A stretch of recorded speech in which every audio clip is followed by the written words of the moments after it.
Photography has always been an escape for me and a way for me to kind of navigate a world where things are constantly changing, and it's important to try and capture those moments of change. Growing up, I used clothes as a way to express things that I couldn't verbally express. It was a way for a little gay kid to be able to dress in a way that made me feel more authentically myself.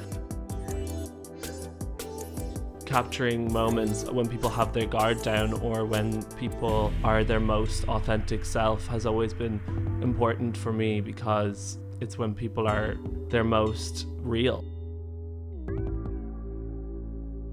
The Phoenix Park has always been an amazing location to find inspiration for photography, whether that's the nature or the people that are in there.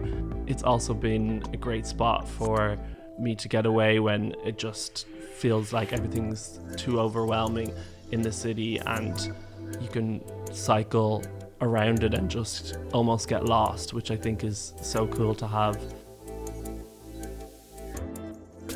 So during the first lockdown, I was about a 10-minute cycle from the Phoenix Park, and in a time where I felt just completely trapped in the situation that I was in, it was a way to get out of the city while still being in the city. And I think it's amazing that we have this nirvana almost of trees and nature and wildlife and big open spaces confined basically in the middle of our city. It's this kind of escape to nature while still being 10 minutes from our city centre.